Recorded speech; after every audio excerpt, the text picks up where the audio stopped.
true wealth, financial freedom. But most of us say we want it, but we don't actually go after it. Instead, we're just making more money so we can spend more or just to pay the bills. Hey everyone, I'm Lisa Jennings, the host of the I Date Money podcast. Today, we are diving into a one-page wealth compass with a gentleman who was fired at age 63, nearly broke. So, any of those of you who are in retirement age, listen up. He became a millionaire by 69. See, it's never too late. Please welcome David Nassif to the I Date Money podcast. Thank you so much, David, for being here. I'm really curious, you teach others now, despite your age, how to define financial freedom using this set it and forget it wealth building strategy. But before we dive into that, tell us what brought you on this journey? What were you doing? Like at 63, you were still working, got fired. I'm guessing you had no plan for retirement. So tell us about that journey. Well, Lisa, thank you. I'm thrilled to be here with you today. Yeah, 63. You think at 63, people would be like, wow, I've got my whole retirement planned out. I've been putting away money every year. But I don't know. I must have been in a fog for 40 years because, I was making good money. I mean, I had a very good corporate job, making excellent money, but we just, I'm not saying like we lived beyond our means. We just lived our full means. In other words, we spent everything. And we didn't go into big debt or anything like that. At one time we did, but we didn't, in our older years. But we just spent everything, and my investment strategy was just, and I tell you, when that day happened, when I was 63, I had 18 years with the same company. I wouldn't wish that day on anyone. Like I said, if we drained all of our savings and all of our retirement, we were scheduled to be broke by 65. And Mm, that point, I'm thinking, who is going to hire me at my age? But I tell you, Lisa, the worst part of it wasn't that. The worst part of it was driving home, thinking, how am I going to tell my wife, Mary? We'd been married for 30 years. She did not deserve the mess I just threw our lives into. So, mm. so anyways, I don't know if you want to hear the rest of it or you how you, Yeah, but no, I I'm totally okay. interested. Our Well, listeners are too. sure. Okay. Well, anyways, after it's about 2 months of dead end job searching, and I'll be honest with you, my heart just wasn't in it. I just couldn't think of going back to the corporate world, but I needed to. I mean, I didn't have the luxury of just sitting back and retiring. I decided to take a huge risk, and I went to work as an independent sales agent on straight commission. No salary, no safety net, no benefits. The first months were brutal. Cold calls, constant rejection, rookie mistakes. I must have heard no. I don't think I've ever heard no more in my life in those couple of months at the beginning. But looking back on it now, I can look back and say, that rejection I was constantly getting was the resistance I needed to build mental muscles. Because after 10 months of grinding, I hit an incredible milestone. I was suddenly making as much money as my good paying corporate salary. And for a very brief moment, I thought we made it. But then reality hit. I said, no, we didn't make anything. I says, for 40 years, we were making good money. And look where it got us, nowhere. I says, I have to learn how to invest. I have to learn how to do this right. But I didn't have time for complicated theories and principles and everyone with conflicts of interest trying to get you to do what they want you to do so they can make their commission. I didn't have any more runway. I mean, my runway was more like a helicopter pad. I mean, there was just no room. I couldn't make any more mistakes. And so I dug deep, read 21 books, listened to 13 financial podcasts consistently, read blogs, newsletters.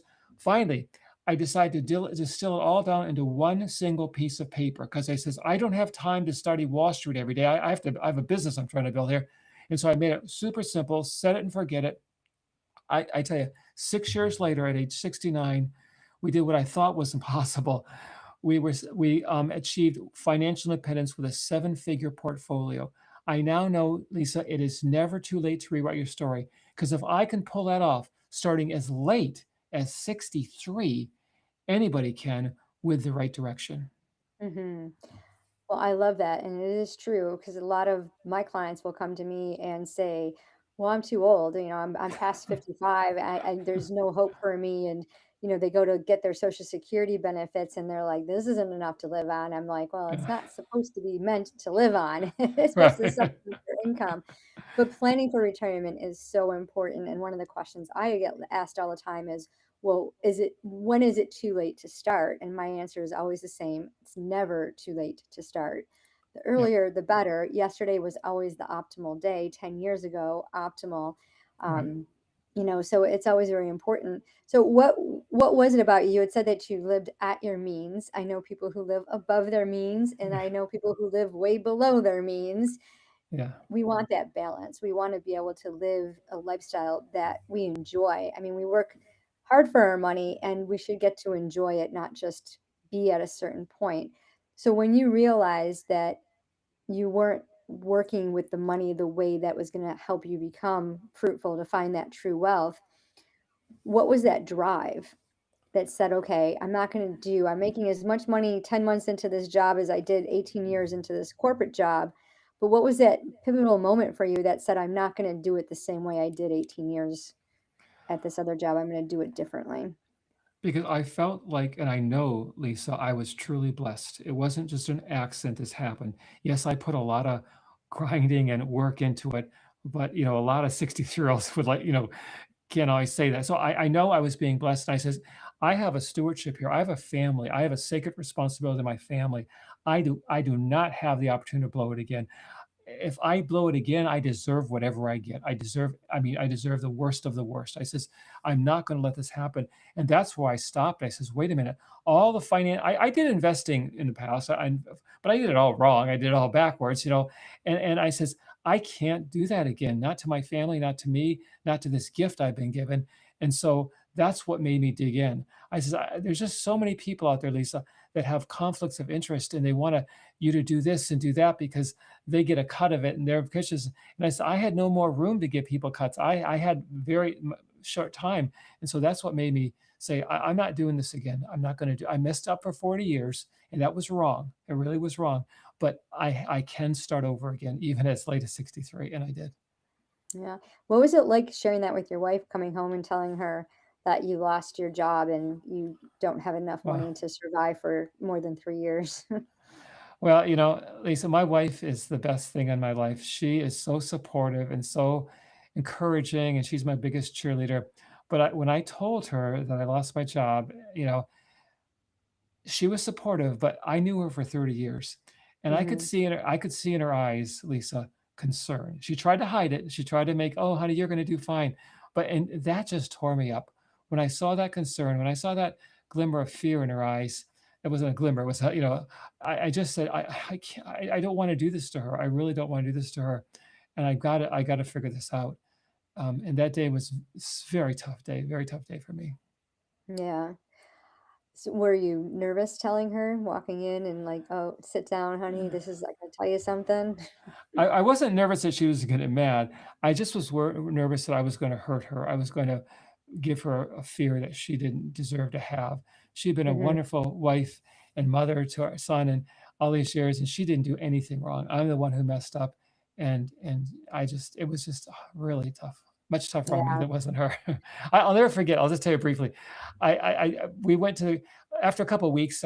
I'm sending out resumes, whatever, getting nowhere. She said, "Honey, can you go to the store with me? There's a big sale. I want to try to conserve money, and we could get a bunch of stuff." I said, "Okay, sure, I'll go with her." So went to the store, and we get there, and I felt like, and I'm sure this is not true, but I felt like I was the only man in the store. Okay, Mhm. this is a Wednesday afternoon, late morning, I should say, the Wednesday morning. All mothers with their babies crying in their cars, and here I am, and I felt like I had a sign on me, the biggest loser.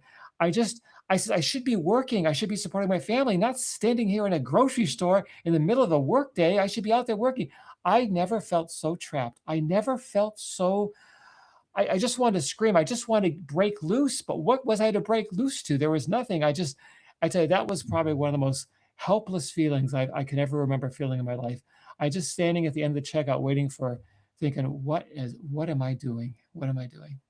Yeah. I can feel that emotion. It's pretty devastating when you're especially when you're the main provider of the family, and then all of a sudden it comes crumbling down, and most people don't prepare for something like that mentally Yeah, or, with their bank accounts. They just yeah, assume that the job's always going to be secure. I retired from the Social Security Administration, and I remember a big company, Eastman Kodak, was laying off people like months before their retirement. And then there was a time when Global Crossing had owned our local phone company, and the stocks were doing really well, and all the people, the employees were investing their 401ks. And then all of a sudden the company went bankrupt, and this one woman had walked into Social Security 3 months before her 62nd birthday, lost everything. She's like, I'm not going to be able to retire now. I'm going to have to work until I die because Yeah. everything was in her 401k. And it's like, yeah, no one prepares for those Yep. things that could happen. And, when I was growing up, my grandma always told me, don't put your eggs all in one basket. And I'd be like, Grandma, what do you mean by that? You know, You have a diversified portfolio. And taught me finances very young and got me interested in money very young age. your But when you, grandmother, I gotta say something about your grandmother. She is such a wise lady because the yes, one other thing I did, I've talked about this in my book, is I'm only in two investments. I keep it super, super simple. One of them mhm, is I own every publicly traded stock in the United States. The other one is own every publicly traded stock outside the United States. So I literally own every publicly traded stock on the globe. If for me to go out of business, for me to go bankrupt, the entire world economy would have to collapse. And the probability of that happen is Eastman Kodak collapsing, very probable, possibly, but not the whole world. So your grandma's right. Diversity brings safety. And I feel mhm. so safe in my investments because of that diversity and simplicity. Yes, and we're going to dive into that in a couple of minutes. I just wanted to ask you one question. Sure. When you were working all those years, did you have a system set up for your money, or did you just work and pay the bills? I worked in to pay the bills, and I was like the kind of guy who you get to give me a hot tip and oh yeah, okay, or maybe one year was a really good year, so I go ahead and did in my 401k. But most of the years I didn't. Most of the years I didn't get the company match. I even blew the company match. I mean, how stupid can that be? And so it was just not consistent. I had no plan. That was the problem. I just had no plan. It's like whatever shiny object I saw at the moment was my plan, and that's not a plan. That's disaster. Well, thank you for saying that. I'm all about shiny objects because my audience, my clients, and even myself included, allow shiny objects to distract us Yeah. from what's really important. And as entrepreneurs, it keeps us from making the money that we want to make. And I work Yep. with so many mompreneurs who are just literally hustling and doing all this affiliate marketing and creating all these innovative ways to make money, and they lose the true sense of who they are and what they're passionate about, and it doesn't bring in more money, it brings in more stress and more Yep. more hustle for them. And it's like, just okay, step back, let's regulate your nervous system, and let's look at what we really want to do and go after that and just focus on that one thing. Those shiny objects really deter us from hitting our goals. So I'm glad you Yep. mentioned that. Yep. So tell us what your secret was. You went back to work. I'm assuming you're 65, 66 years old when you got a, or is it 63 when you got a job I and was then 63. 69? Yeah, Okay. 63 when I finally 63. got almost 64, almost 64. Yeah. Okay. So 63, you lost a job. You got a new Mhm. job as an independent salesperson. Yeah. So which was really my And own then, company. It wasn't really a job for anybody. It was like my own company type thing. Yeah. right, you were like a Uh, 1099 yeah, self-employed. exactly. Okay. Exactly. And then with that income, took you 10 months to hustle and grind. So anybody listening who's in sales, if you haven't been doing it and getting all those no's, I heard the no's were good for us Yeah. in the beginning. I remember when I retired from the Social Security Administration, I got into the I Date Money and started up that business. And I'm also an independent insurance broker. So I Oh, okay. specialize in the health, life, and dental and all of that, annuities. And I Yeah. remember cold calling. And 3 Yeah. months into it, I was like, "What did I sign up for?" Like, I'm just Exactly. growing the coaching business, but I had this passion to help people with Medicare and all of that, so people are paying way too much for health insurance. But anyways, when we think about that no that we got, it's pretty detrimental to our psyche to be told no. But they're not saying no to us. They're just saying no to the fact that they don't Yeah. need that product or that service. They don't understand it. They don't feel like they can afford it. But then when you start getting the yeses and you start to really grasp, oh, this is what I'm offering, and Yep. people start to understand it, then your income automatically grows. You get into that zone of genius. So tell us about that zone of genius that helped you pivot to get those yes sales calls to make that income, and then tell us about the book that you wrote. Well, basically, I don't know if I was part of I'm not a genius, but for sure, but I felt like once I after about 4 or 5 months, I could start seeing the light at the end of the tunnel. 'Cause, the yeses didn't just start happening all at once. They were gradual, obviously, and they build up. But I could see I was getting better at communicating the message, the real value of what I was talking about to the people, and I was getting quicker at it, and I was getting more aligned with my prospects. And as that started happening, I started getting yeses. But my business is the kind that once you get a yes and sign somebody up, then it's retaining the client. I'm an extremely competitive business, extremely, and always people trying to take your clients from me. So you got to make the clients really happy. So I had kind of a double-sided thing. I had to get the client, but then I had to keep the client happy. And those two things, when they started working in sync, business started really picking up to the point where my second year, I was making double what my corporate salary was. My third year, I was making triple. I mean, I'm not. This is just. I'm not a super smart person. I just kept working the system. Not only do I have a compass for my personal finances, I have a compass for my business. Okay, a one page, and I just find that gives you clarity. It gives you focus. It keeps you remembering what's really important here, not to get off on side tangents that don't do anything that spin your wheels. And when I had both of those working for me, one on the income side and one on the investment side, it just kind of took off. It was amazing. I love that. And having that compass is so important. I call that your money map. And when Yeah, you, yes, you have to keep your business separate from your personal. You have to yeah, pay you did. yourself first and invest properly. And then, take that over to your personal. So many people are commingling their funds. They don't even have a business plan, marketing plan, or Yeah, a financial foundation in place. And they're trying to be a business owner, wondering, why isn't this working? And then yeah, they go after those shiny objects. So yeah, tell us about the book that you wrote. You're on basically tour right now promoting your yep. book. Tell us about that. Yeah, well, it's wonderful. It would hit first week out. It hit Amazon hot new release. And I was excited about that, and the reviews that have been coming in are phenomenal. But here's what really is exciting about the book is people are getting it. I've read it. You know how financial books are kind of technical and kind of dry. This is the opposite of that. I put real stories in about my life, about people I know who've succeeded and failed. And so when you're reading a financial principle, and it's all laid out real logical step by step, you're seeing it in real life first. Then when I teach the principle, it's like, oh yeah, now I get it. Whereas if sometimes you just teach the principles and people aren't really getting what it is. And so Mm, what I and this is actual, I'll just show you. This is the actual one-page compass. It's on one piece of paper, 9 steps to trail markers. And so if people can just say, okay, where am I at now? They can just look at, okay, this is where I need to start. Like maybe I need to get out of debt, or maybe I need to start building wealth, or maybe I need to, whatever their step is. And then what it does, it tells you, I want more information, David. So it tells you what chapter in the book to go to, and that will give you the details. So if you go, I really don't know how to get out of debt. Can you show me the system? And I'll go, so then you go this. So this is like the 30,000 foot view, and this is like the ground. Take a right, take a left. Together, they're extremely powerful. And what you simply do is you take that one page compass once a week for 2 minutes and review it. It keeps you laser focused. You know, those shiny objects that we like, it keeps you away from that kind of stuff. It keeps you on, am I on track? Am I doing what I need to do? And when you do that, it just gets rid of all the noise. It really does, because you're not playing games and you understand it. Benjamin Franklin says one of the best investments is in knowledge and wisdom. And this is what it is. Once you understand this, you aren't as attracted by those things that kind of pull you in different directions. And it really helps accelerate your wealth building significantly in a I safe love way. that. Yeah, in a safe way. And that's really Yeah, important because diversify. a lot of our listeners are looking for safety, safety Yeah, first, security and confidence to be able to invest wisely, to use their yeah, money in a way that's congruent with their core values so that they have a lifestyle that is something that they want to get up for, that they want to, use their money to spend it wisely and to enjoy it at the same time and not feel like there's this hustle and bustle and this chaos around, oh, I got to go to work. I got to get more money, more money, more money. When more money yeah, does never solve the problem. It's how you manage that money is the key. So yeah, thank you so much for sharing that, for sharing your story. What's the best way? I heard you say your book's available on Amazon. Is that the yeah. best way to get it? And how Yeah, can people connect yeah. with you? But I'd like to offer your listeners a gift.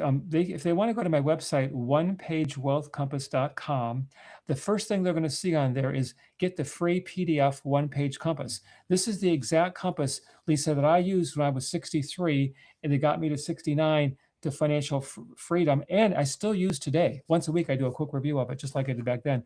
And I like to give the secret sauce to your people for no charge, no obligation. Just go there, put your email in, you'll get it to download instantly. You'll also get my free newsletter, which gives you extra tips. If you like it and you want the book to go with it, the companion, there's a link on it for Amazon, or just go on Amazon yourself and you get the book too.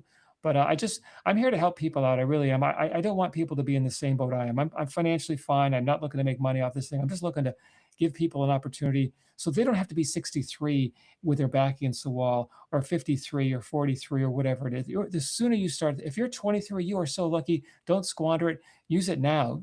Get the compass now so you can Mhm. start now. And the earlier you start, better, but it's never too late. Yes, so true. Well, thank you so much for that. Thank you for the gift. For those of you listening, please check out the David's website. The link will be in the description. Today is the day. You want to be financially free. You want true wealth. Get your compass, find out where you're at, and then start making the moves. Like he said, it only takes a few minutes a day. And for those of you who are working with me in the Wealth Accelerator, you know that it only takes a few minutes a day.